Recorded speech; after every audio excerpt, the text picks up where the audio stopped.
Hey guys, welcome back to Filter Coffee Football. What an amazing semi-final first round of fixtures. Let's start with the easy one though. The one that most people saw coming, even though I kind of rooted against them. I don't know why. Easy pickings. It was easy pickings. Liverpool 2, Villarreal nil. Now, it's a 2-0 advantage. So at this point, you don't really expect Liverpool to let that go, especially since they've actually kind of been worse at home than they have been away in the Champions Bro, League, especially at least in the knockout stages, because they won all of their group stage matches. So 2-0 winning at home, basically done and dusted. I don't see this Liverpool team conceding 3 goals without response away to Villarreal. So this tie is essentially all done. Did you catch any of this match? I did. I saw it in bits and pieces, but Liverpool were in total control. I thought uh, the second goal just killed Villarreal. The first goal, a 1-0 difference is still, again, considerable. You can consider overturning a 1-0 deficit. But 2-0 against a side like Liverpool, who is super dominant, you can't you can't even sit back or try to block them. They are going to attack and you have to attack. So Yeah, I mean, if it comes to offensive quality, Liverpool just trounced Villarreal easy and enough. the sad part is Villarreal were actually quite compact, literally before the goals and after the goals came in a Right. span of less than a little over a minute between each goal. Like literally, they finished showing the highlights of the first goal and the second. The ball was already in the net for the second one, which you feel bad for Villarreal because they were actually really good otherwise. I mean, yeah, you can criticize they were very defensive, but you're playing against Liverpool, probably one of the At best teams Anfield. like at At Anfield. Yeah, Anfield. easily one of the top two best teams in Europe at this point. You cannot hold them. And again, it's not. This is not like a star-studded team. It's a Villarreal team. They're fairly middling, not even close to Champions League or Europa League football in La Liga. So you don't blame them for that. And they had their moments, not amazing chances, but they had some of their moments. So you're right. The second goal really kills it for them because so far they have really been surviving on that one goal One goal difference. difference. So 2 goals just seems too much for them to overcome. So yeah, I guess that's as much time as we're going to spend on that one. Right? Liverpool to the finals. Wow. But yeah, let's talk about the big one. Oh The my game of games. God. Oh my God. Manchester City 4, Real Madrid 3. Right before we talk about this game, I want to say one thing about just how ridiculously inconsistent commentating is for I don't know, like they really need to like go back and look at the transcript of what they said 2 minutes ago before they talk about anything else, because Manchester City scored their fourth goal in this match and they were 4-2 up at that point. And one of the commentators, I believe it was the 4-2 goal, and one of the commentators said, oh yeah, this Real Madrid team, they're playing like Watford did the previous weekend, where obviously Manchester City won 5-1. So comparing Real Madrid to Watford at that point. And actually I believe one of them even said, oh, they're probably playing worse than Watford at this point. Then Manchester City concede the penalty, and ice cold Benzema scores that penalty. They come to 4-3, and then the commentator is like, "Oh, this is the level. This is a game made for this level. Both teams bringing their A game. This is what Champions League." What happened? Like, are you living in two different? Like, are you swapping between realities at this point in time? It's But probably he forgot that he was paid for the Premier League agenda. But I mean, Benzema, man, hats off to that guy. That was Zidane 2006. Repeat. I mean, that finish, being ice cold at that moment in time, especially when you're 2 goals down in a crucial fixture, that is what makes a player. I mean, that's why Benzema, Lewandowski are like way beyond others. And I think Benzema's so fed up of being in the shadows. Ronaldo, Bale, all of them came and went, and it's still Benzema who does things for Madrid. yeah, I think that was goal number 40 for him this season. I mean, at this point, you really have to say that's about, Sorry. bless you, that's about all he can do to claim the Ballon d'Or this season. So this year, so to say. But it's so odd to think about it. 4-3 Manchester City come out as winners. They were the dominant team in the match, and yet you feel like Madrid are the happier side going back to the Bernabeu at this point. In all honesty, they got completely outplayed in this match. Oh, bless you. City forgot to defend. Sorry, again.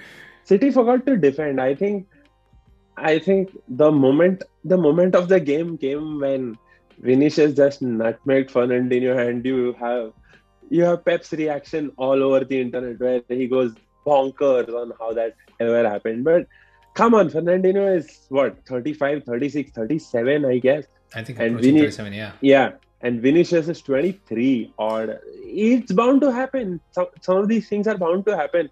Why do you react so weirdly or so animated when you know that it is a part of life? And as players age, younger players are going to have their moments of brilliance against the most seniors. And for me at least, this game in many instances was about just pure individual performances from Madrid versus a team Yes, approach from Manchester City.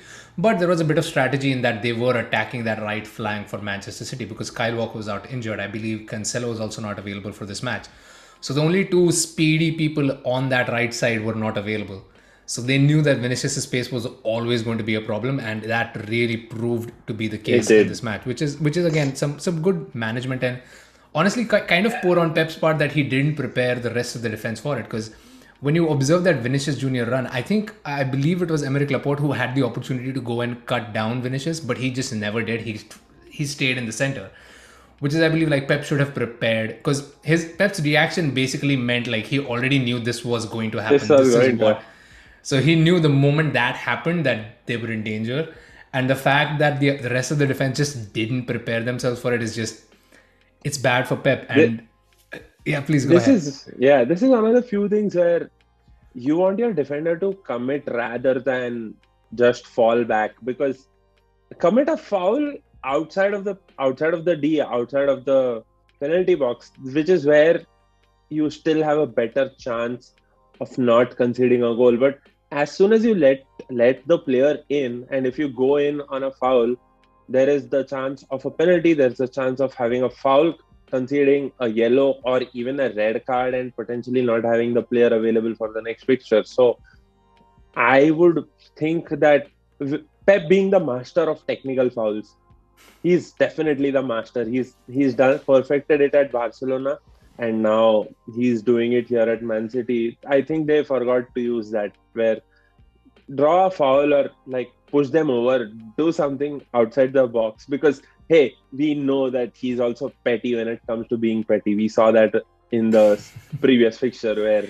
they out muscled Atletico Madrid at their Yeah. own game. I mean, this match in many ways is, it kind of felt like Pep was really trying to. I think this is his Barcelona phase side kind of coming out, where he really wanted to try and outplay Madrid, and ended up playing into Madrid's hands, because they were Exactly. at one point in point they were 2-0 and coasting. They really didn't need to go up as aggressively as at that point. They're already wasted. I mean, by the time Madrid scored their first goal, Man City should have probably already been 4-0 up at that Four point. up. That was how dominant they were. But Madrid just need that one goal. Every time they scored a goal, they just came back even stronger right after that. The moment Madrid scored, the game was just open again. Everything was even all over again. And guess who started it all? Benzema. Of What an all, unorthodox finish that too. I mean, how do you teach stuff like that? You can't teach a striker to hit it's a ball that way, experience. can you? It's experience.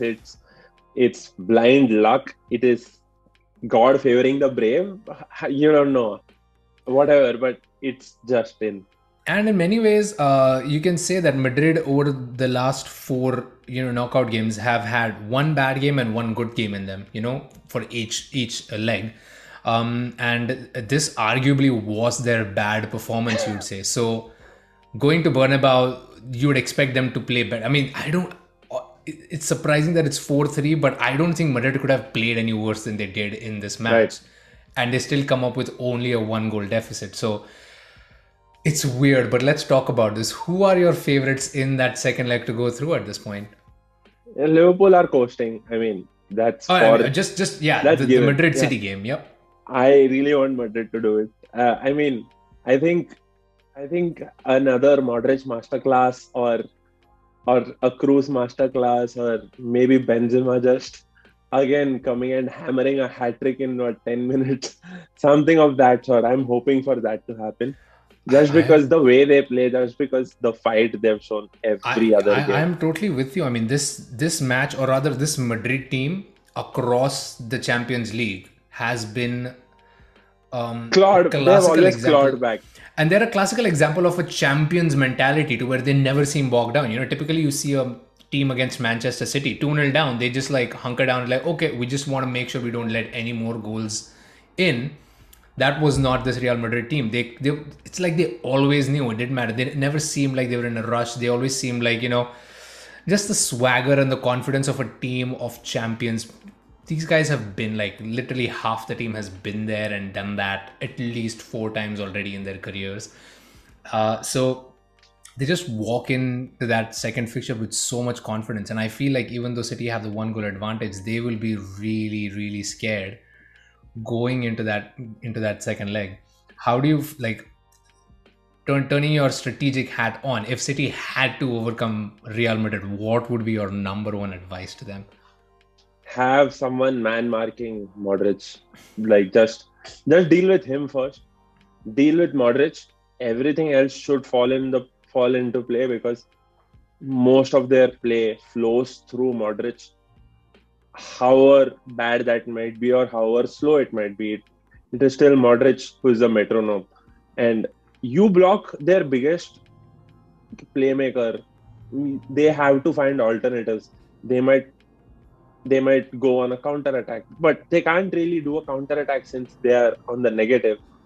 So if they're all out attack, they are going to expose their fullbacks and they're going to play high up. And I think their right back, I forget his name, Carvajal or Carvajal, Asensio? yes. Yeah. Carvajal is super slow as we've seen time and They did time try, again. yeah. City did try Time to and time utilize that again, side quite a bit. you just have to make sure that you have a ball over Carvajal and get a runner behind him. Get Sterling or Mahrez behind him. I think they can easily harass him. Easily. Sterling and Mahrez both are super quick, at least on at least when City are playing that long ball and they have their runners running. And just let KDB have the ball more often, where you don't know another outside of the boot finish, a weird flick here And and another there, moment a of magic cross. like Bernardo Yeah, Silva had there. Wow, aren't they thankful for that now? But yeah, let's.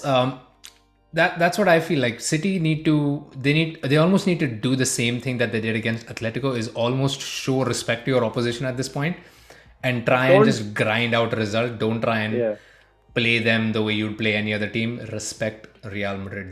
They're here for a reason, despite what anybody might. Like, nobody thought that. For all intents and purposes, Madrid are the dark horses amongst the top teams in this definitely, competition. definitely, So definitely. show Madrid some respect.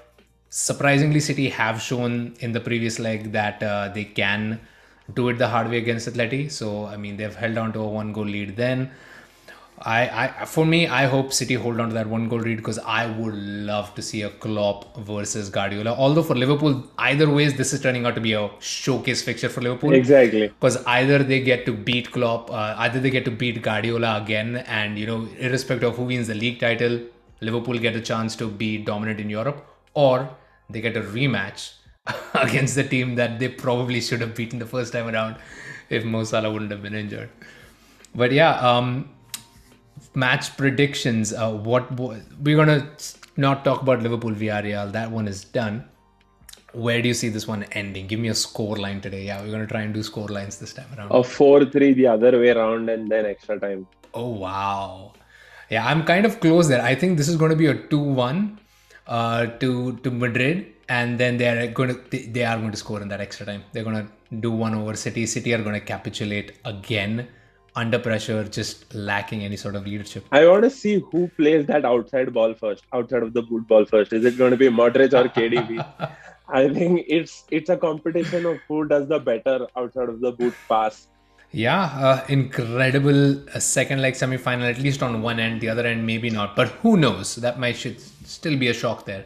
But yeah, Champions League football ramping up, eventually coming down to that big, big final. Liverpool with one foot in the door.